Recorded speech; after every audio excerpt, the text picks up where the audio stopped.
Assalamu alaikum, and great to be here, and great to see everybody here. Thank you to Nariman and our other colleagues from the Foundation for Self-Discovery and Development. I am here with my colleagues from Brookings, from Mexico and India.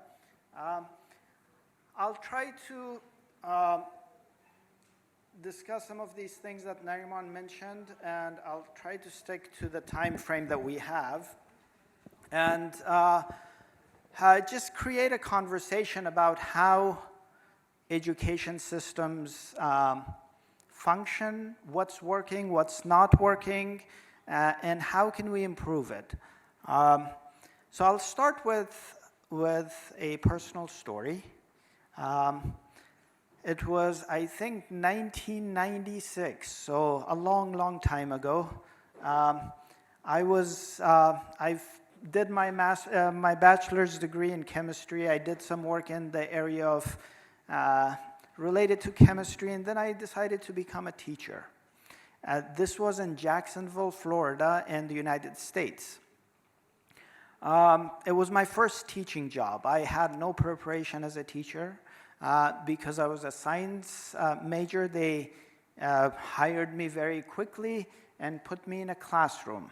The high school that I taught at was called Raines High School. It was in the inner city of Jacksonville. Inner cities within the United States are usually lower socioeconomic levels. The school was predominantly African American. So I started teaching chemistry. The first week that I was teaching, I started with the regular chemistry book and trying to teach them bonds and elements and the basics of chemistry. Towards the end of the week, I noticed that my students, and this was 10th, 11th, and 12th graders, in the United States, they weren't responding, and I was wondering why this is. So I asked my students, could you please read the book in front of you?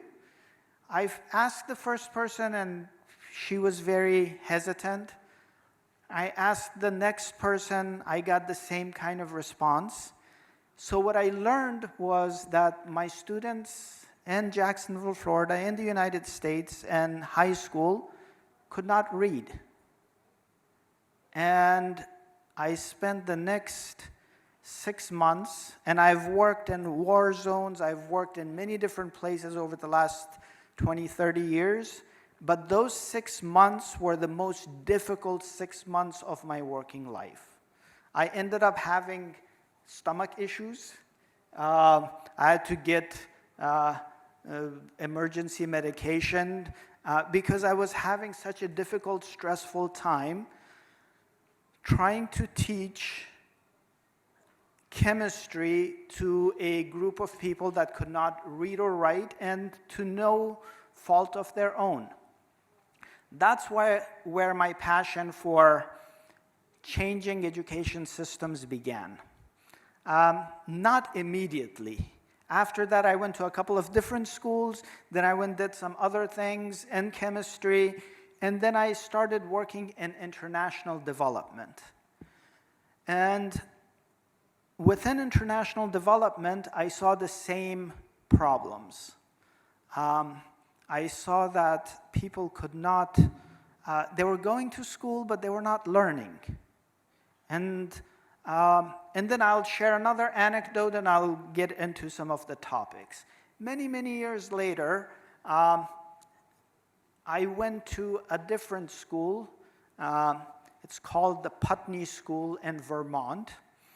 And this is a school that has about 300 kids and 300 acres of land, and it costs $50,000, this was about 5 years ago, for 1 year to go to high school in Putney School.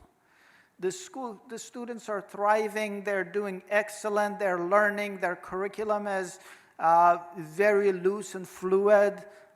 They don't have the regimented program. And these are some of the richest people from around the world coming, and one of their jobs is to, every morning, the school had 300 acres of land, but they had cows and horses and donkeys and all of these things. The students had to go clean the stables. They had a lot of these free-flowing ideas of doing educational systems and developing these competencies. But the environment was completely different than any other school that you would see. So this is where my motivation for changing systems, how do we make Rains High School more like Putney School? Is that possible? In 2022, the United Nations, every year the United Nations has a conference in New York in which they talk about important issues of the day. In 2022, this is 3 years ago, the focus was on transforming education. It was called the Transforming Education Summit. So all of the heads of state from all over the world came together, and their main focus was that we need to change our educational systems because they're not working. Our education, we have a global crisis in education across the world. Doesn't matter if it's Afghanistan or Egypt or Sierra Leone or the United States. Our education systems are failing. I'll give you a couple of statistics. There's about, and all the people who are familiar with educational statistics know that statistics on education are very loose. It's very difficult to get correct numbers. So we have about 260 million children that are school-aged that are not going to school across the world. The ones that are going to school within low and medium income countries as defined by the World Bank, 70% of the students who reach the age of 10 cannot read and understand a simple sentence. So a majority of there's a significant amount of our students or our children that are not going to school, and the ones that are going to school, a lot of them are not learning. A third statistic, one of my colleagues in Brookings Institution, actually the director of the Center for Universal Education, Rebecca Winthrop, she did a study in 2015, and the study is called the 100-year gap. The 100-year gap says that in 2015, the developing countries, and I really don't like using these terminologies, but these are the terminologies that we're given, the least developed countries, the low LMICs, low medium income countries, are 100 years behind the developed countries in education. So the countries that are in the majority of the world are 100 years behind in achievement and attendance compared to countries that are considered developed. And Nariman, you have to remind me of the time because I can go on for a very long time. And then, even if we continue this trajectory, we will, this gap is increasing. So all of this means that our educational systems are failing. We know that. That's a fact, regardless of what, it's not an emotional thing, it's not something. Our educational systems are not working for the majority of the people. It is working for small populations like the Putney School, but for the majority of the world, our educational systems are not giving us what we need. So why is that, and how can we fix it? I'll spend a few minutes in the short period of time that I have to kind of situate this problem.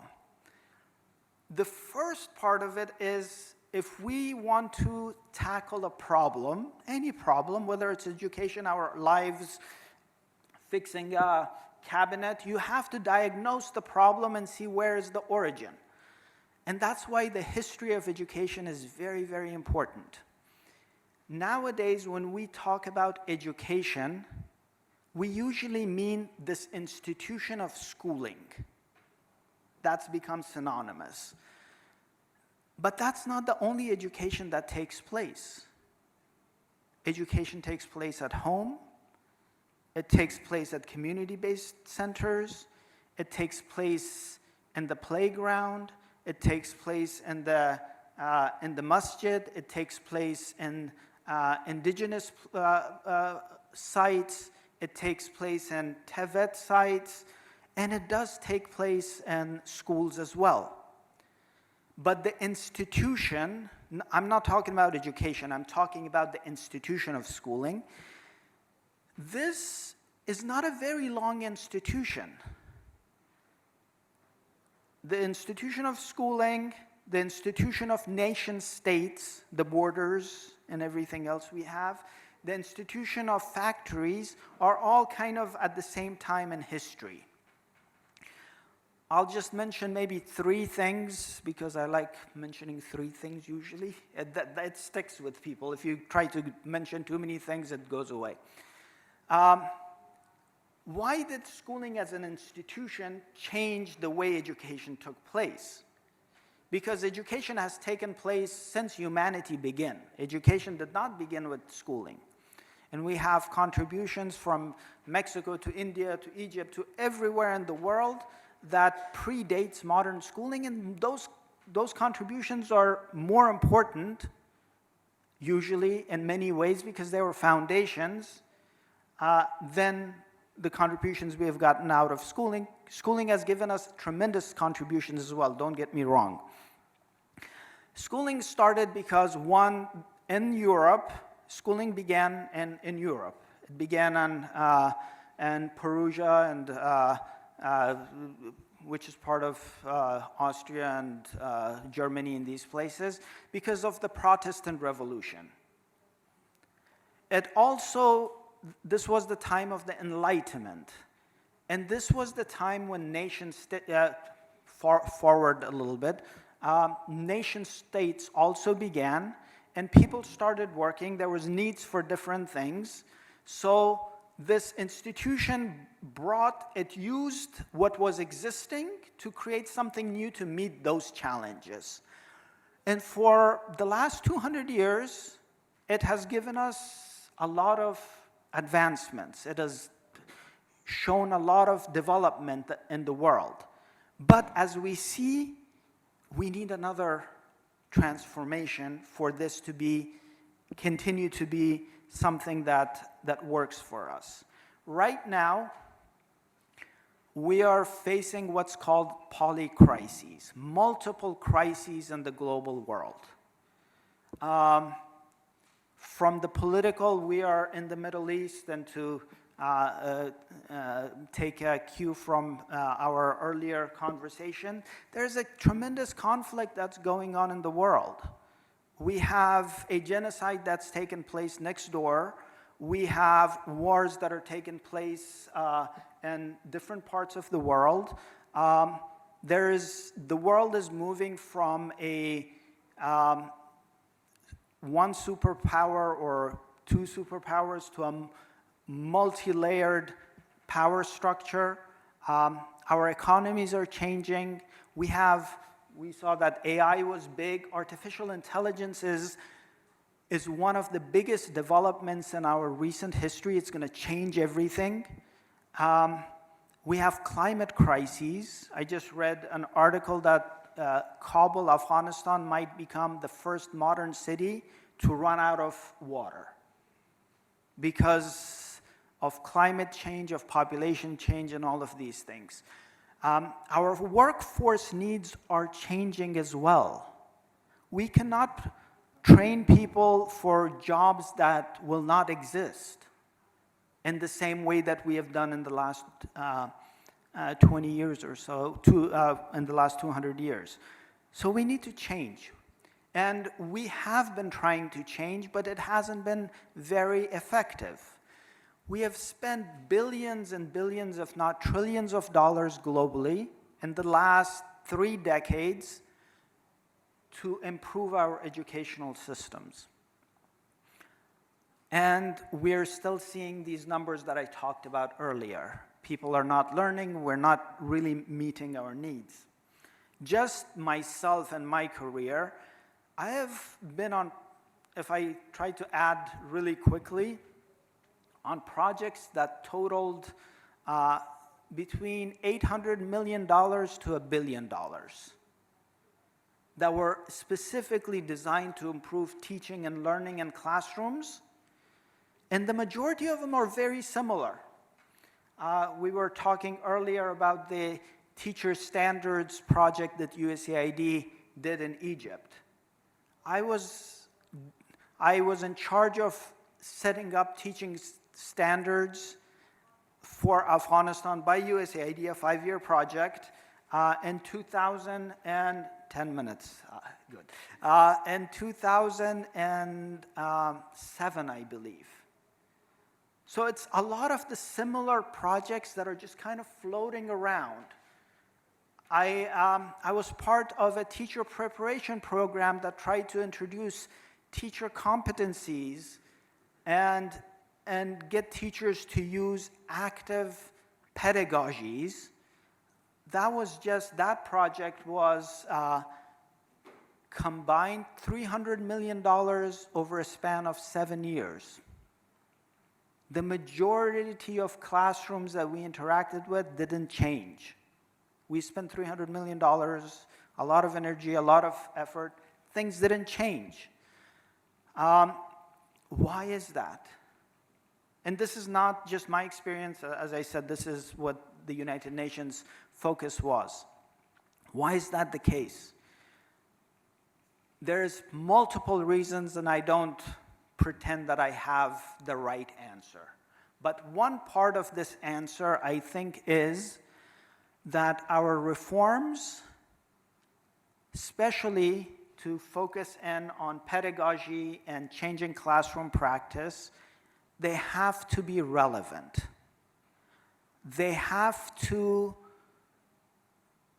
be responding to the realities that teachers have in their classrooms and to the systems that they're trying to change. And it can't be top down. It can't be programs that are floated from one country to another. Community-based education programs are an excellent program, but this is a program that every single country has. And every single country has the same problems with it. It does a lot of good things, but the way that it's implemented, it usually creates a parallel infrastructure to the public school system, and it costs usually more. It's solving part of the problem, but not all of the problem. The active pedagogies that we are trying to, student-centered pedagogies that we're trying to implement are solving some of the problems for some of the people, but not for everybody. Because we don't have the resources, we don't have the systems that require those changes to take place, and finding wholesale solutions that are supposed to work for everybody, everywhere in the same way is just not a reality. We just have to come to terms with that. So all of this is kind of depressing. But what does this mean? How do we go forward? I am an optimist by nature. I think we can find solutions, but we have to find solutions in ways that work for local contexts. And this is where our project, the Sparks project, comes in. Sparks is strengthening pedagogical approaches for relevant knowledge and skills. that relevant part is extremely important. I'll give you another anecdote. Across the globe, you have people that are trying to, for example, teach English and teach computers, computer science in public schools and community-based schools. First of all, those are not the languages that a lot of people use in their local communities. Second, their teachers don't know them. So you have, for example, in Pakistan, the curriculum is supposed to be all in English. They're moving towards that in a majority part, but the teachers don't speak English. So how does that supposed to work? And they're required to, in Africa, Asia, Central Asia, all of these places, trying to do computer education through schools, but they don't have computers. So teachers are drawing on the board and telling them this is what you press, and just kind of imagination. So the solutions have to be relevant and responsive. So our small contribution to this huge, huge problem is to start looking at pedagogical reform from this lens of relevance. And we have tried to narrow it down to 3 major areas of focus that we need to see to align our reforms so that hopefully it'll have better impact. And I have 3 minutes, so that's a good 3-bucket end. First, any reform, whether it's in education or anything else, I studied policy, so policy applies to education as it does to everything else. It has to either be in congruence with the culture or start to adapt to it or at least acknowledge it. Otherwise, you're going to hit friction. And the culture is a big word, but the culture of the school, the culture of the community, the culture of the teachers, all those things, you have to deal with them. The second is you have to, the reforms specifically for teaching and learning have to align with learning theories about how teaching and learning takes place. This idea that there's only one best way of teaching everything is not all the academic literature, everything else that talks about this. This is not the solution. You can't, all these pedagogies have their value. You can't just say that active learning has to be done across the board for everybody in all situations, and it's going to give you the results. If it was, we wouldn't be in this situation because we have spent billions of dollars trying to do that. So it has to be pluralistic in terms of how we deal with pedagogical approaches. And the last thing, the last bucket is that we have to create reforms that are responsive to our educational ecosystems. And that means that if a teacher has 60 children in a room, a set curriculum, an assessment that says that for the teacher you have to finish this curriculum, and for the student that you have to pass this particular exam, and the class period is maybe 20, 30 minutes, 40 minutes, but they have to do attendance, they have to do all of this, and then you're asking them to do group work and playful learning. That's just not realistic. If you want that change, you have to make the change in the system entirely. So that's what our research focuses on. We have the 3 countries, and our reports are coming out soon. Be on the lookout for them. And I think this will lead us towards a transformation of education. And I'll end with this. For me, the vision of education is that, like every other institution, our institution of education and schooling has to evolve. This idea of sticking to the schools as they are is outdated. You could say backwards. You could say that they are, we need to evolve them. Keep the things that are good, but look at education as an ecosystem and try to connect education wherever it's happening and find ways to credential and accredit learning that takes place on multiple pathways. Whether somebody learns something at home, whether somebody learns it through AI and a TEVET program and the masjid and community-based education, start capturing those learning, because education is not about an institution. Education is about teaching and learning. So I think I'm out of time. Thank you very much.